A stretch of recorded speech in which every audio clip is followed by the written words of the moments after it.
Are we live? Yeah, we're live Oh, calling yeah. Chris Anderson again. Just we're Yeah, still, I think I'm on Karor right now, but hopefully I am. Karor, which Yeah, is an island in the the Pacific Ocean, Pacific not too Ocean. far from the Philippines. It looks a lot like London. It does, I know, but don't let that fool you. Outside of that window over there, there are palm trees and mai Oh, tais and hula skirts. okay, It's great. okay. Well, I'm just holding down the fort in I appreciate Chicago. that. I appreciate that. Welcome, everybody, to History Happy Hour, brought to you with the help of Stephen Ambrose Historical Tours, who offer a variety of history tours in Europe, the U.S., and the Pacific, which is where Chris Anderson is right now. And we Absolutely. have another encore episode, although we will be live again next week, Chris. So Yes, we'll be that's talking about that. Yeah. yeah. And whether you're watching live or watching on replay or listening to the HHH podcast, thank you for joining us. And today, our encore episode is about Nazi billionaires, a happy, Uh, cheery, dark, the fascists foreboding. just keep on giving and giving. Right, that keeps on going and going and going. And so let us know you're here and what all you are drinking. I will say, Chris, since we're actually pre-recording this as you're getting ready to go Yeah, to to the Pacific. yeah, This is your, I think, first tour of the year. You excited to be getting yeah. back I in the am. Get back saddle? on this. I am indeed. It's kind of fun, after a Yeah. winter spent indoors and everything, to be out and The contemplating tropics. Yeah. all the trips that we have coming up. And I bet you'll run into some History Happy Hour Well, I'm hoping so, and we're gonna see if we fans can out have there. I want yeah, to definitely remote see history happy hour. photos Oh yeah. or videos or scandals of some kind that we can share with people. We're gonna see if history happy hour can make it to the top of Mount Suribachi. That will be. Oh Or like yes. history happy hour Do flag you raising. like leave a little hat there as a I may. I don't normally wear baseball hats, but that might be an occasion on which I do. Okay. Okay. Well, I know you're bringing a hat out for one of our guests who's I coming am. on that tour. So maybe she can wear one up there or somebody can. We would love to see that. We want to thank everybody who supports us on Patreon, especially our top shelf patrons. And, I'm sure there's a graphic of them. Oh, there it is. Okay, oddly enough. Yeah, and anybody who supports us. I think we have more than 50 people now supporting us via Patreon, and that helps keep the history taps open. And you can join that merry crew at patreon.com/historyhappyhour. So, Chris, what do you think? You think we should start this puppy off?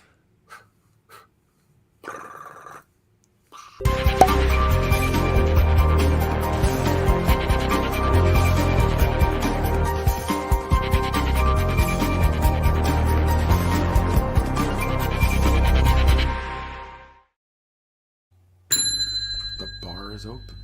The bar is open. And, Chris, what is on tap today? Well, it's a fascinating new book by David De Jong, who is a journalist who has covered European banking and finance from Amsterdam and New York. Has written for Bloomberg. His writing has appeared in lots of journals you may have heard of, such as the Wall Street Journal, Dutch Financial Daily, Bloomberg, Business Week, and he's hopefully, once all of this book stuff is done, going to be moving back to Tel Aviv, where he's going to continue to write. But he's done a new book called Nazi Billionaires, which is, as the cover says, the dark history of Germany's wealthiest dynasties, which is getting quite a bit of coverage. So, David, thank you so much for joining us. Thank you for having me, gentlemen, and congratulations. Here's to Wow. you. Look at that. Here's to you Cheers. both. 100 episodes. That's quite. Yes. It's a milestone for It sure. is a milestone. Absolutely. It is Should be milestones should always be celebrated. Absolutely. Exactly. But you're a lot more interesting than our 100th anniversary, so we want to dive right into the book here. And I wrote this down because I wanted to read something that was in a New York Times essay which you had just written, which kind of leads into the discussion. And in this essay, you say that remembrance culture has been a central component of German society. In cafes from Berlin to Frankfurt and from Hamburg to Munich, there are daily conversations about collective guilt and atonement. These are reflective, nuanced, and above all aware. Yet this movement towards facing the past is somehow bypassing many of Germany's most revered tycoons and their dark histories.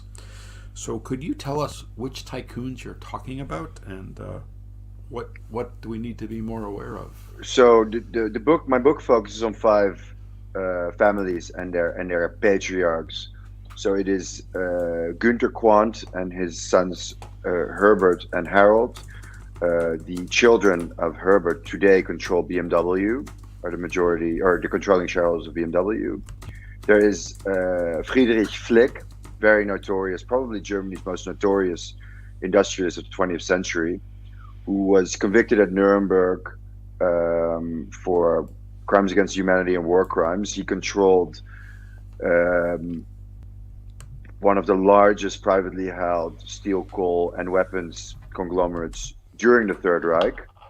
And when he was released, when the Americans commuted his sentence for on good behavior, and when he was released within a decade, he was the controlling shareholder of Daimler-Benz. So that's the second patriarch and dynasty. And then thirdly, there's the von Fink family, which is the financiers family, which co-founded Allianz and Munich Re, the global insurers. And they also co-founded a private bank called Merck Fink. Fourthly, there's the Porsche Pierre family, whose patriarchs Ferdinand Porsche famously designed the Volkswagen, and convinced Hitler to put it into production.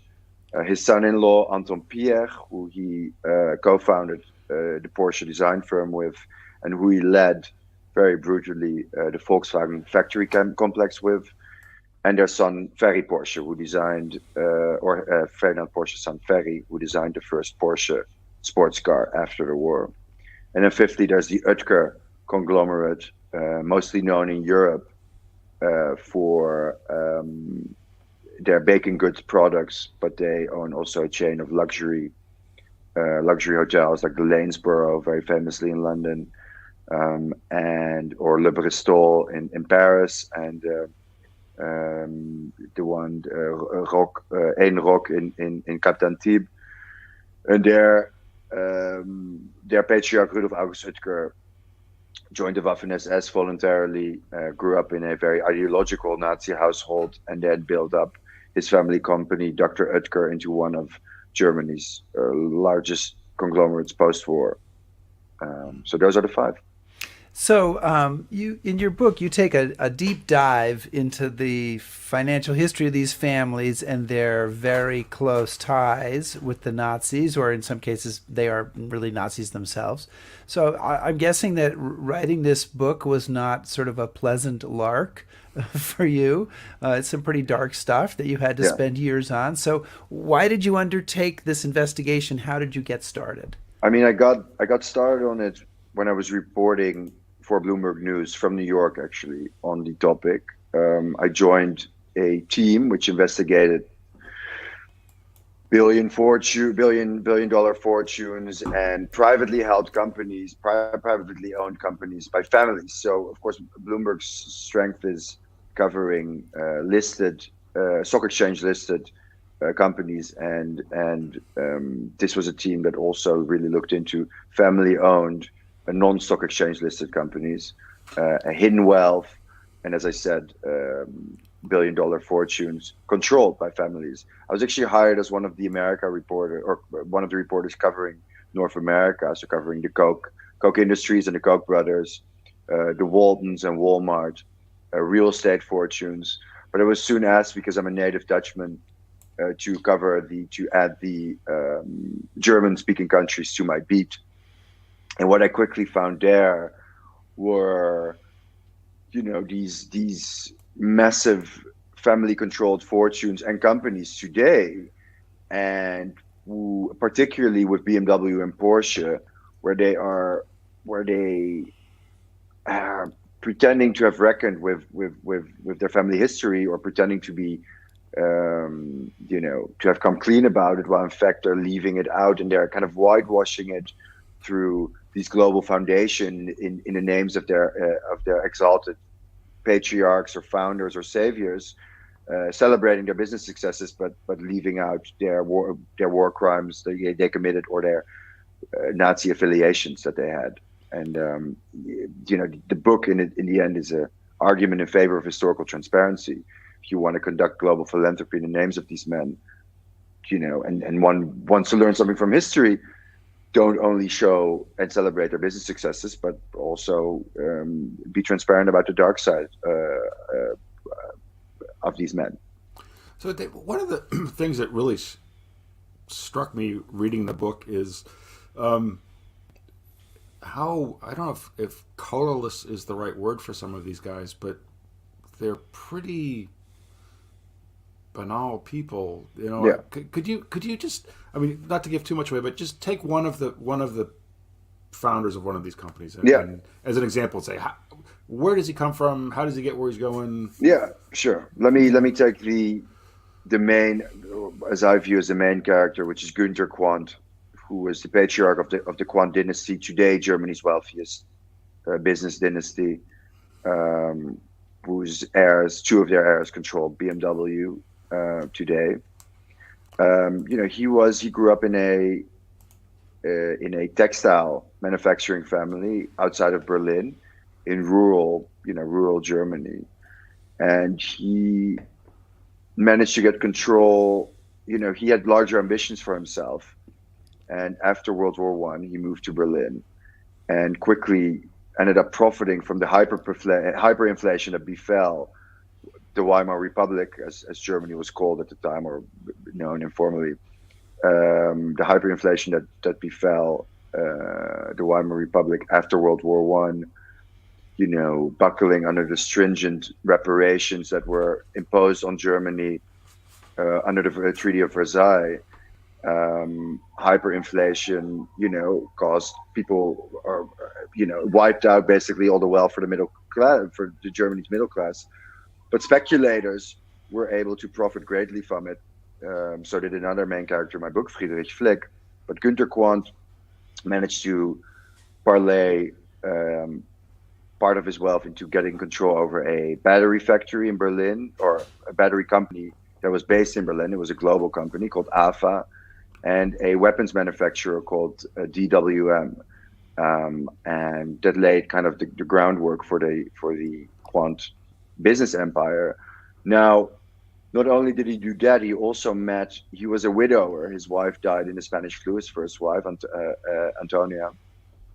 And on a train trip from Berlin, on a business trip from Berlin to central Germany, he meets a 17-year-old girl, or teenage girl, his name is Magda Friedlander, who he marries. He's 37 at the time, who he quickly asks for her hand and marries, and they have one son, Harold.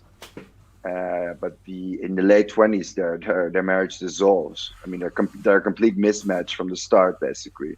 She's interested in money and power. He's interested in, having a wife, basically. And yeah, check. Exactly, check. I'm a rich industrialist. I need a wife.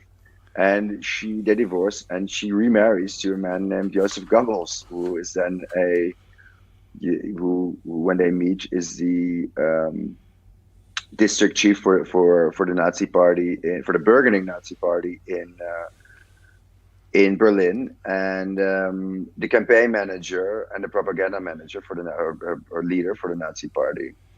And they become, obviously Magda and Joseph Goebbels become the most notorious couple, arguably, even, I would say on par with Hitler and Adolf Hitler and Eva Braun. So there's a lot, this all happens prior to 1933. So, but there's you write about this. There's this amazing interplay between Joseph Goebbels, his wife Magda, Günter Quandt, and kind of an argument after the war, right? Because Quandt essentially he's involved in a lot of things that are pretty atrocious things, but after the war he's like, I was forced to do this. I was forced to be was he in Himmler's circle of friends? No, he was not. But he was a supporter, and I mean, he profited on he benefited on every level from the Nazi regime's rearmament policies, from their mass use of forced enslaved labor, from the expropriation of Jewish-owned companies and companies that happened to lie in Nazi-occupied territories. I mean, he was one of the Güter Quandt became one of the largest industrialists of the Third Reich. So, David, one of the questions I have, and I know it's like one of these unanswerables questions about the Third Reich, is what did these industrialists see in Hitler? You know, when they get involved fairly early. He's at that point sort of a non-entity, and I mean, you Right. even have Quandt saying, "I can't say that Hitler made a significant or meaningless, Right. sympathetic or repulsive impression on me. He struck me as perfectly average." Yeah, I So, mean, so where do they say, "Okay, but he's our guy"? well, they say it at the point. I mean, they found Germany's big business found Hitler to be, when he first started his rise in the mid 1920s, until I would say September 1930, when the Nazi Party had their first electoral success. For the first 5-6 years, they found Germany's businessmen found, or big business found, the Nazi Party to be, boorish, garish, outlandish characters from the impoverished hinterlands, from the provincial parts of Germany, and they didn't want anything to do with it. This was not an establishment party. It was only after October 1929, with the start of the Great Depression, the implosion of the New York Stock Exchange, or at least Black Monday, and mass unemployment hitting Germany extremely hard. In the wake of the Nazi Party's first electoral success in September 1930, a campaign led by Joseph Goebbels, that is the point where Hitler starts reaching out to, I mean, mind you, Hitler also does not have any business connections. Right, I mean, yeah, there's two famous industrialists, Fritz Thyssen and Hermann Röchling, who are like his first industrialist supporters. But for 5-6 years, there is no support from business for Hitler. So it's only then when Hitler starts asking his economic advisor to reach out to businessmen and financiers, and they have all these meetings at a hotel in Berlin near the Reichschancellery. And that is, and they're still quite skeptical, because Germany is so volatile politically and economically at this point, that they're like, okay, there's a new chancellor every year, or every 3 months, or every 6 months. So it's only when he seizes power on January 3rd of 1933, and in the weeks following that they are throwing. I mean, they don't even do it. I mean, most of these men were not Nazi support. Were not. Right. I mean, they signed up.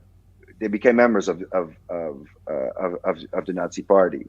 Most of them, I write about. So, they were in fact members of the Nazi Party. Were most of these men ideologues? No, they were sheer opportunists.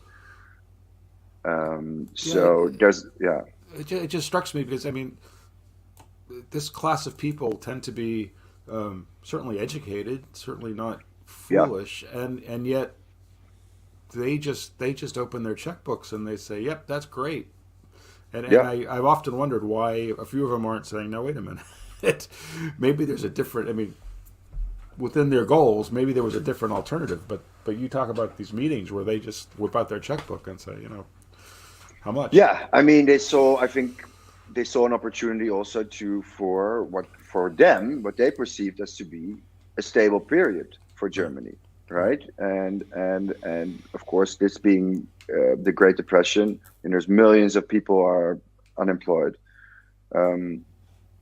They see an opportunity, and with a rearmament that Hitler promises, they see an opportunity to benefit from, or to revive their companies as well. I mean, the German economy, the global economy, was in the pits, and they didn't, if they could profit from all its awful discriminatory legislation, They wouldn't mind that, the goalpost was the goalpost of morality were moved further and further. Yeah. And with every play and play, they went along.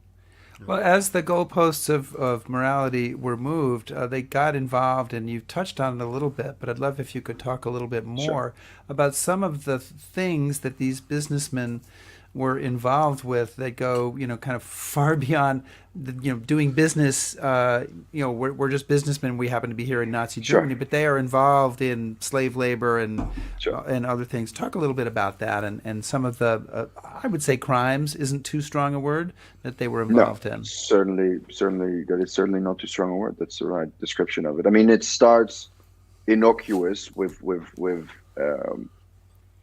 Germany's with the initiation of German rearmament under Hitler, secretly at first, because it goes against the Treaty of Versailles, under which Germany had to disarm completely. You have soon from 1934 onwards, you have billions of Reichsmark flowing into the coffers of German businesses to build up to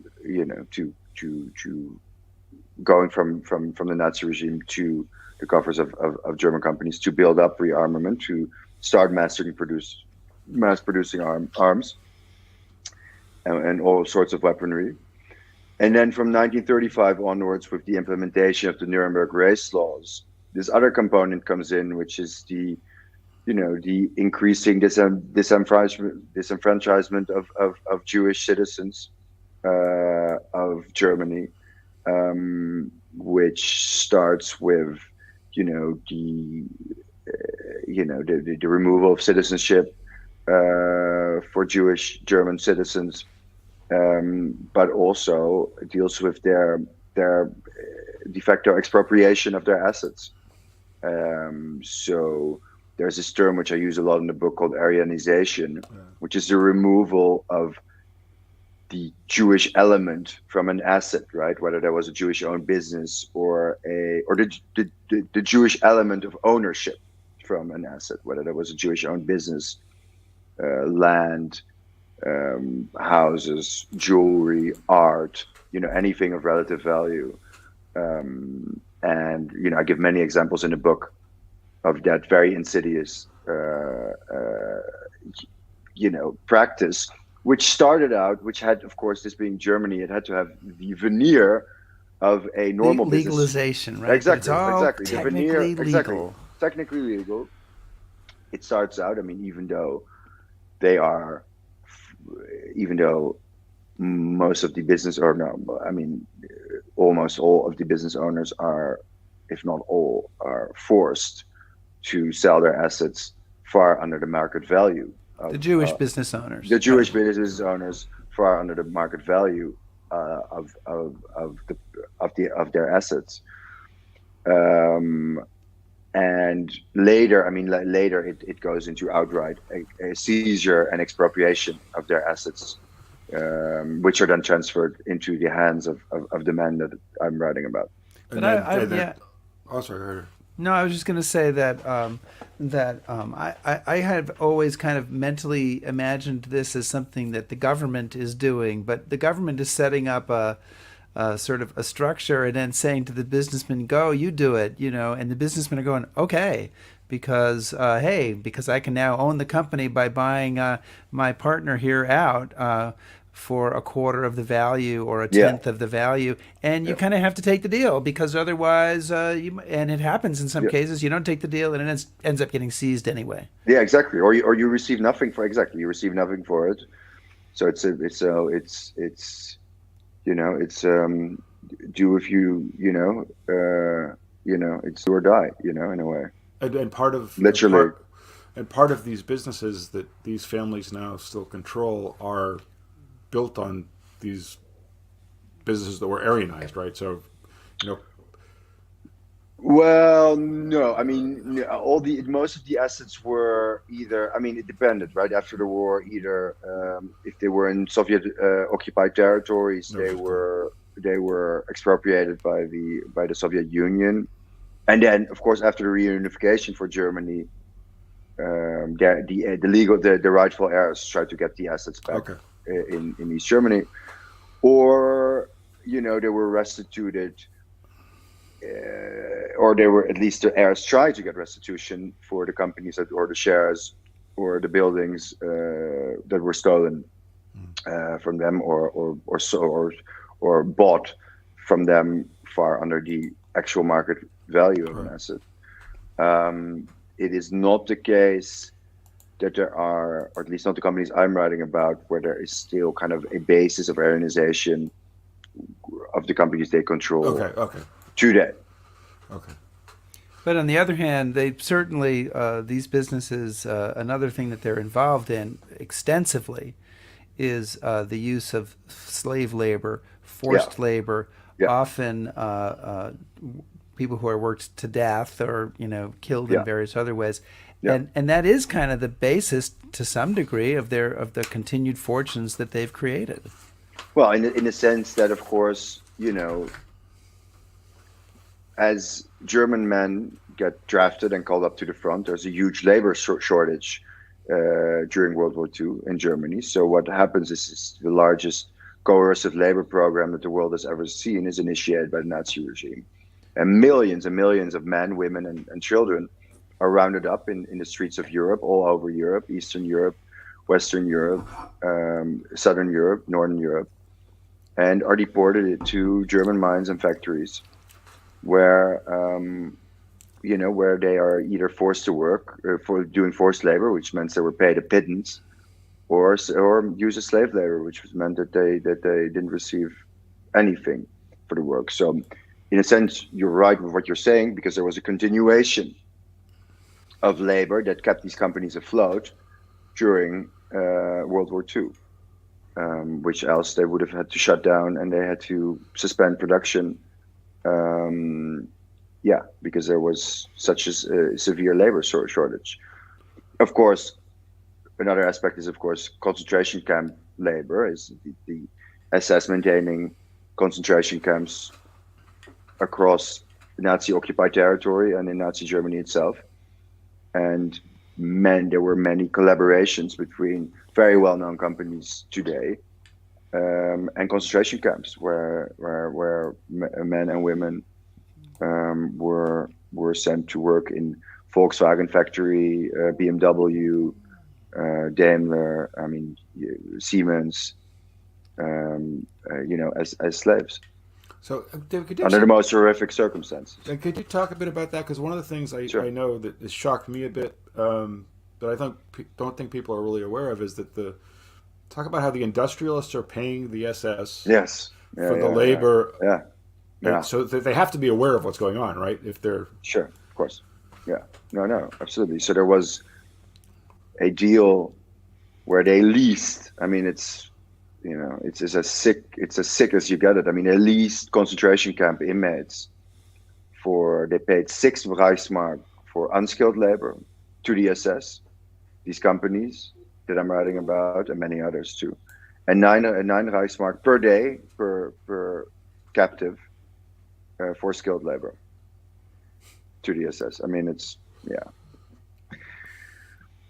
So, did you reading the book? It's sort of as always. It seems to me, reading books about Nazi Germany, it's this descent into hell that everybody sort of starts off thinking it's politics as usual or business as usual, or we can control Hitler, or we can work with this guy, and then eventually you go down to the seventh circle or whatever of hell. Exactly. Did you run across anything where any one of these people, even in private, said, "Wait a minute, we're helping make this happen, and we're helping him, do this by all the stuff we're doing, and we're very complicit. This is really not something we should be involved in." Any qualms from anybody? No. There was no reflection whatsoever. In the 4 years I spent doing this research from Germany, and the decade I've spent reporting on this topic, I have not come across any of that. Or at least not from the families that were involved in the book that I was writing about in the book.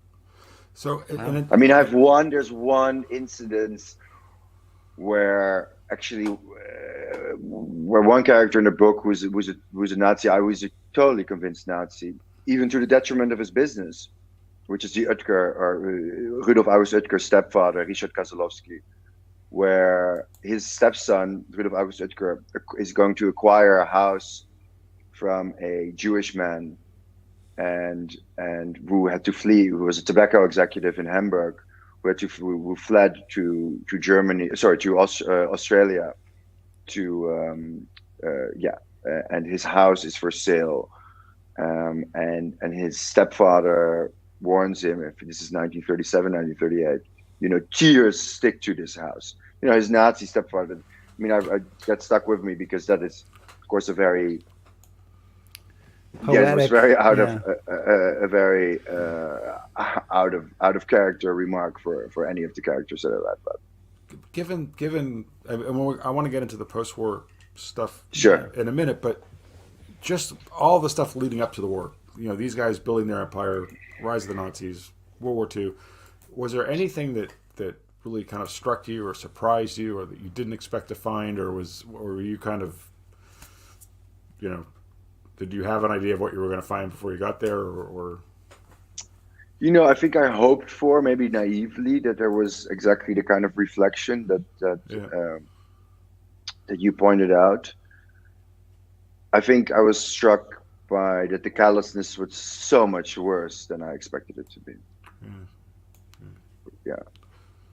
So you get the war. The war comes to an end, Mm-hmm. and many of the folks that you profiled are in fact arrested or detained often by the Americans for their complicity with the Nazis. But as you write, most of them managed to evade any really serious punishment or financial penalty. It's not too long before it's business as usual again. The dynasties flourish. So what happened? Well, what happens is that the Cold War starts, and Nazi Germany is quickly forgotten, and its perpetrators, and the big enemy becomes the Soviet Union, and of course, West Germany being the still is, well, Germany now, a reunified Germany still is today, but West Germany is Europe's largest and most strongest economy. And the U.S. wants a viable partner as a bulwark against the Soviet Union, encroaching Soviet Union, and policy changes quickly accelerate from 1947 onwards, which sees most of the handover of suspected Nazi perpetrators and sympathizers to the Germans themselves. And a very flawed legal process is initiated called denazification, a word we all hear a lot these days because it's what Putin uses as a justification of what he's doing in Ukraine, which is beyond obscene and perverse and horrific, because you talk about denazification about a country with a Jewish president. I mean, it's just, again, beyond. And this process of denazification sees, with the exception of Friedrich Flick in my book, all the main characters in my book get off scot-free, or with a fine at best. Can I do a follow-up, Chris? Absolutely.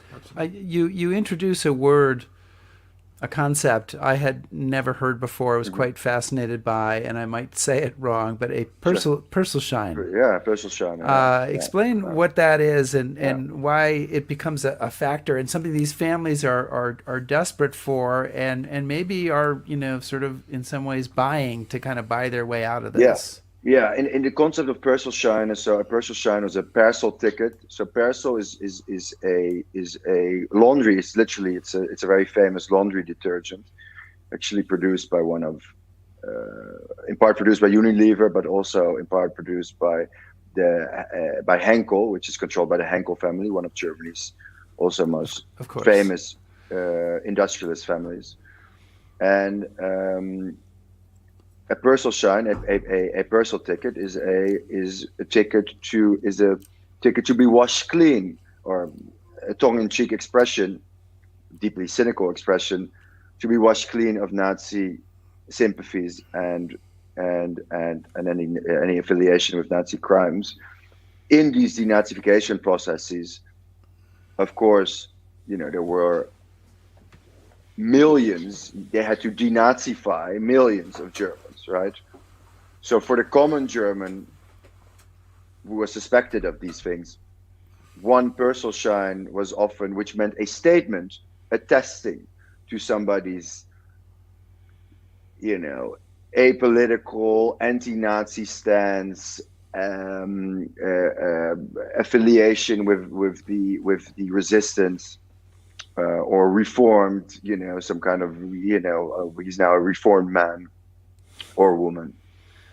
Was enough to get the label denazified or entlastet, which means exonerated in German. There were 5 categories in where one could be put in, where one could be ruled in under a denazification panel or trial or process. It depended also on the occupation zone.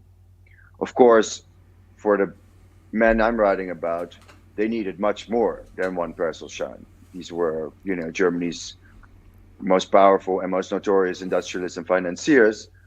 So whose denazification trials were much more high profile, and the charges against them much more serious. So they, end up collecting 30, 40 to, hundreds of Perselscheins, of Persel tickets to attest to their, supposed anti-Nazi, apolitical, even victimhood under the Nazi regime. And the most powerful Perselscheins were, of course, those provided by men and women who were either from a Jewish background or with a Jewish connection. So, and they were called, cynically called alibi Jews. After everything that, these people tend to, these people were still very powerful after the war. They may have been detained. Most of their assets part of their assets may have been expropriated in the Soviet occupied territories, and the Americans or the Allies were investigating them. But these men and their connections and their names and their companies still held a lot of sway, even under American occupation, and they had to consider every move that they were making. But there were still a lot of people who either, and even those from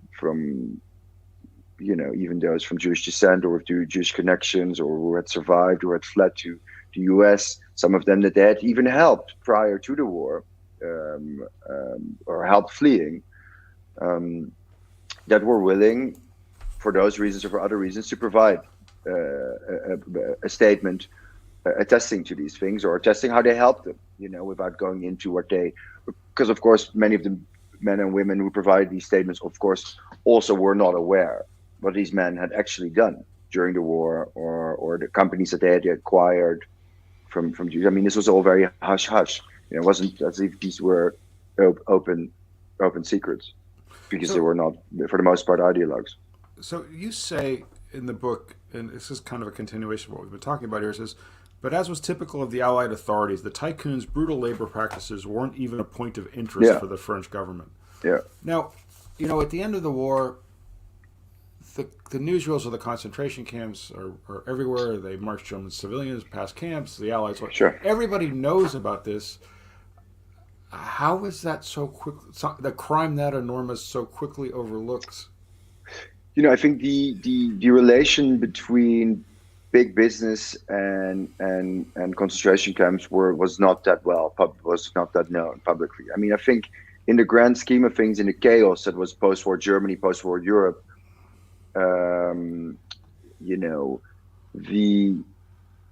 the kind of institutionalized collaboration between German business and the Nazi regime was not really a topic of discussion. The focus was very much on the political and the military leadership. Of course, under Nuremberg, you have the industrialist trials, which sees Friedrich Flick and his associates get indicted and convicted, Alfred Krupp and his associates get indicted and convicted, and the entire board from IG Farben, the world's largest chemical and pharmaceuticals company, gets indicted and convicted. So there are these trials, but there's such a discrepancy between what ends up to a larger audience. A lot of this information, and I think many people must have thought too that these were just an exceptions. I don't think it was not kind of ingrained. It never became ingrained until much later in global conscious or European or American conscious that how deep the ties were between, or at least when it came to forced and slave labor, how deep the ties were between the Nazi regime and German business. I mean, that came only in the 70s, 80s, 90s, many decades after the fact. Yeah. And to get back to your question, the Allies are not, the whole concept of forced and slave labor also in the Nuremberg trials, in the industrialist Nuremberg trials, sure, but like in the main Nuremberg trial, of course, also the Holocaust, these were not massive. They were very rarely referenced in the trials. It was not the institutionalized relation of that was not. Yeah, it was not so much referenced. And there was just not a big interest on the Allied governments to focus on forced and slave labor in their own trials and prosecuting these men and women, or prosecuting these men. It's bizarre, but it was the case. They glossed over it. They didn't also want to deal with the victimhood to an extent. It was not something that became a point, of course, at that point in time, right? Of course, later, from the 1960s and 1970s, with the rise of Holocaust awareness, and of course after the fall of the Iron Curtain, the plight of forced slave labor becomes much more prominent in Europe and in the United States. Your anger pulsates through this book, and it's not, just to be very clear, it's not a diatribe. It's an investigation, and you're a journalist, but your anger is there. At least what I see is your anger, your wrath about what you feel these families got away with. And I wonder, kind of, in this whole scope of investigation, what kind of made you the angriest, or most made you shake your head? Wow, so many times. I mean, there were so many things where it's very hard to choose one, because the reason why I started writing the book was because I was just struck by the fact that, by the blatant whitewashing that is happening today in the name of, Ferry Porsche or Herbert Quandt, where you have these mass global foundations, doing good things. Let's not make any mistake about that. But in the name of men who committed war crimes, who voluntarily applied to the SS, and that history, by some of the most powerful companies or most well-known companies, most powerful families in the world, is completely left out. And I think that is the reason that gave me the reason to write this book. And to, at least at the very bare minimum, argue for historical transparency on the part of these companies like BMW and Porsche, because particularly the BMW Herbert Quandt Foundation, which has this motto, "Inspire responsible leadership," on the basis of Herbert Quandt saving BMW from bankruptcy in 1959, but leaving out the fact that he planned, built, and dismantled a sub-concentration camp in Nazi-occupied Poland, had the responsibility over battery factories in Berlin with thousands of forced and slave laborers, including 500 female slave laborers from concentration camps. The fact that he acquired battery companies in France who were seized from Jews, that he used on his private estate, prisoners of war and forced labor. You inspire responsible leadership by being again, at the very least, at the bare minimum, being transparent about history. And if that's not what you want to do, then you should not name your foundation after Herbert Quandt. If you're not willing to own up to it, because then it becomes just obscenity. It becomes obscene, and a whitewash at that. So, and David, your book focuses on these families that are kind of coalesce around the automobile industry, and that's interesting in its own right. But do you think if you dug into other aspects of big German corporations, it would be the same story, or is there something particular about these automotive conglomerates and the people that ran them, or is this kind of a guilt that's not really been looked at? No. I mean, it's omnipresent. I mean, I chose these 5 families.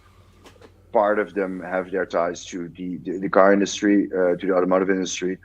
But I picked these families because they're still relevant in global business today, right? The Krups and the Thysens, for example, are not, and these are today they're Germany's and Europe's leading business families, to an extent also global, and that's why I picked these 5. It wasn't with a car angle in mind. I mean, it happened that the Quandts. Of course, the car industry is the backbone of the German economy. So it's no surprise that the Quandt family came, perhaps to an extent, it's no surprise that part of the Quandts came to control BMW after the war. They owned different businesses during the Third Reich. That the Porsche PX, of course, who started with the Porsche car design firm, and who helped design the Volkswagen, still control the Volkswagen Group today, and that the Flicks also after the war came to control Daimler-Benz, which they no longer do today. But of course, this being such a major aspect of of the German economy and of the European economy, it's no surprise that the concentration is very heavily in the car industry. But if I would look into other industries, which I also do in the book, it would be a similar story. You actually write in the last or second to the last chapter about another family, the Reimann family, and with perhaps even, and we don't have to go into details, we'll leave it for people to discover, but perhaps even closer ties and fiercer ideology connections to the Nazis. And they control brands, ranging from, or are involved with brands ranging from Peet's Coffee, a personal favorite of mine, to Keebler Cookies. How should we as consumers, how do you think that, what should we be asking or demanding, or is this really just on the families themselves to do what's right? But what involvement what reaction should we have as consumers? I use the Reimann as a kind of a positive counterexample where they were confronted with their bizarre Nazi history of their patriarchs, both very committed Nazis, even set in the municipality, donors to the SS, and their mother, who turned out to be of Jewish descent, and their grandfather was murdered in the Holocaust. So they have this bizarre story, very tragic story of being both a descendant from a perpetrator and a victim. And I give them because they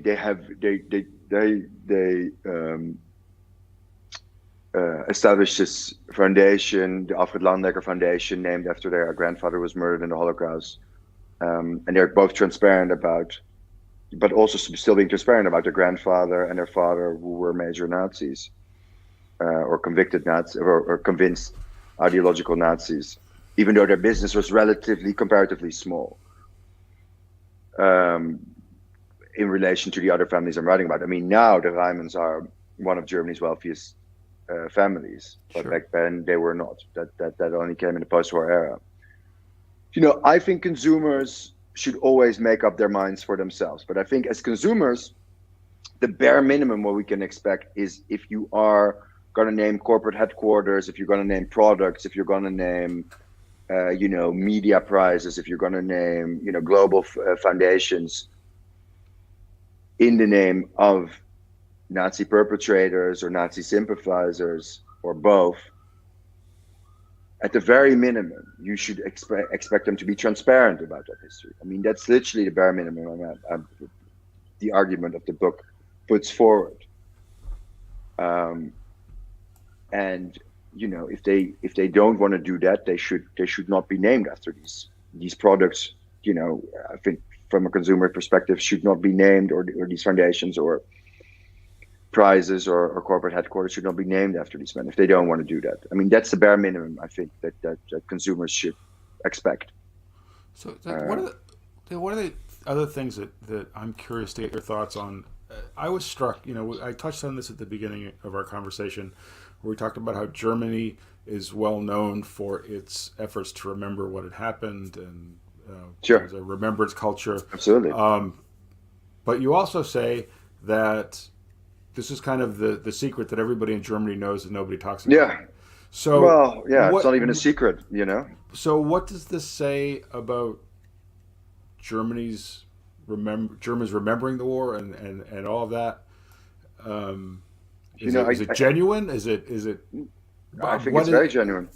Okay, I think it's very genuine. I think it's like what we see in many other countries, including the United States or the United Kingdom or my native Netherlands, is that, the wealthiest and most powerful often do not want to play by the rules of the rest of society, or at least in terms of morality and historical transparency. I mean, it's a global problem, right? I mean, you see this in this particular instance in Germany, although Germany has many other societal problems related and unrelated to its dark history. But you see it, unfortunately, you see it everywhere. I think Germany has done an incredibly good job at reckoning with its history, reckoning with its Nazi history. But I also feel that to an extent, and I said this earlier to you guys, there's also this sense of, a media story breaks, these families in response, a media story about a business family or company breaks about a patriarch or their company's, brutal Third Reich history and their activities during that. They commission a study in academic German to a prominent academic. The study comes out, and then nothing changes. They don't, the findings of the study, and in a sense, it's also, these stories are contained to Germany, because I also feel that these companies and these families lean on this notion of collective guilt in Germany, where it's like, yeah, but we were all involved, right? So what's new here, really? And if you want to look it up, you can look it up in this 1,200-page book written in dense academic German. But then that always also goes, for me at least, the question is, who then exactly is this reckoning with, right? Because you're not reaching the majority of surviving victims of these families or their companies, who were, of course, for the most part, not German. And you're also not, having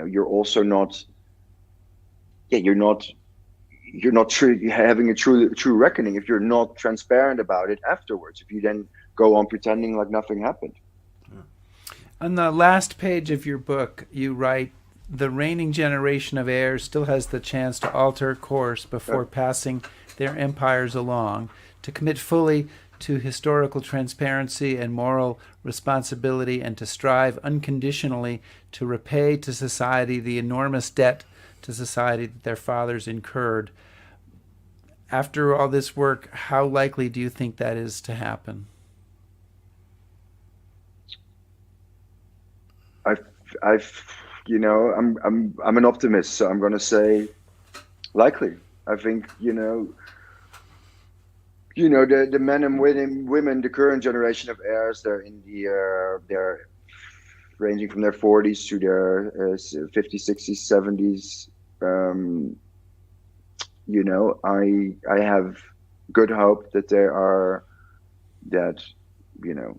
regardless of my book, that they are going to come to a change and going to do the right thing, which, again, at the very least, is showing in a transparent and global way the war crimes that they're that their patriarchs or their fathers and grandfathers committed, alongside celebrating their business successes.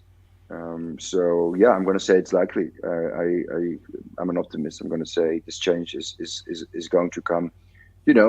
Many companies, I take Allianz as a prominent example, but it's no longer controlled by a family, is doing that. If you go to the Allianz website, they're incredibly detailed in English about how they robbed policy holders, how they insured concentration camps, how they paid out policies or how they didn't pay out policies to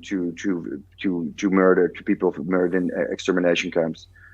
They're very transparent about that, and that's historical transparency that one should strive for, because that's how you learn from history. Again, I mean, I'm sound like a broken record here, but it is by showing the good and the bad,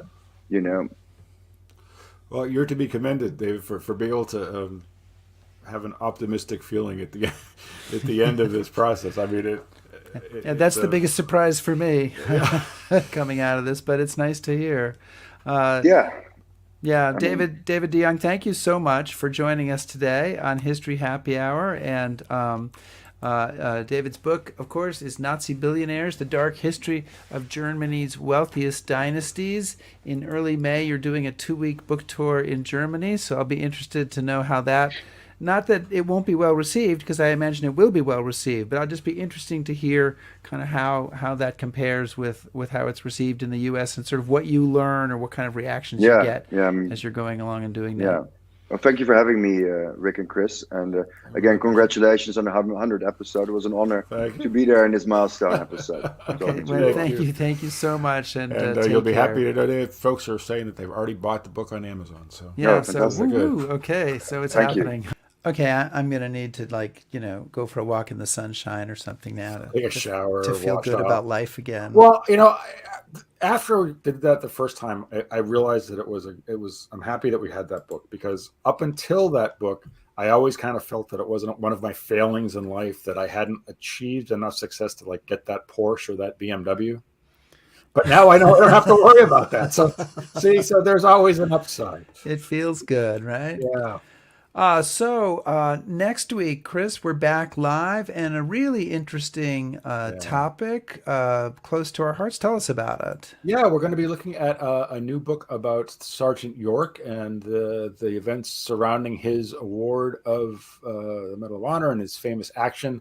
It's been getting a lot of attention, and the author, James Gregory, is kind of taking a really deep dive in the myth and reality of the York story. And also, which I think is so important, is he's shining a light on the 16 other men who were with him during that action. So I'm really looking forward to it. Yeah, so that's the myth versus reality part. Yeah. He would, not to take anything away from Sergeant York, but a bunch of people are involved, and let's give all credit where credit is due. Absolutely. So really, yeah, I'm really looking forward to that show. And that is a place that you and I have both been and walked the trail and been at the spot. So it's doubly exciting from that sense as well. But we didn't have our History Happy Hour hats when we did it. This was pre-History Happy Hour. We didn't know about History Happy Hour at that point. Now we've reached these dizzying heights. It's I know it's hard really to just deal with mundane reality anymore. Isn't it? Well, so let's just keep doing the show. Right, well, this is our first show of our 4th year. Yeah, I know. Okay. Wow. It's only going to be a couple weeks. It'll just be a couple weeks just to tide us over. Woo! Okay. All right, everybody, please subscribe to us on YouTube. Follow us on Facebook. Shout at us on Twitter. Listen to our podcast. Back us on Patreon.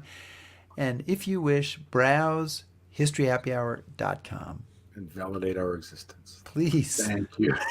Okay. You're not going to say stay safe, everybody? Oh, no, I just figured, I did it earlier so we could just... That was actually another show. Oh, was it?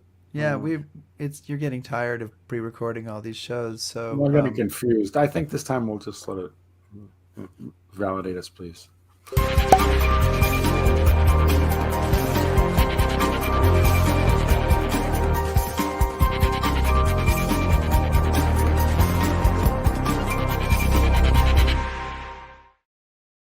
Sorry. Do you feel validated? I'm like, why is he staring at me? Aren't we done?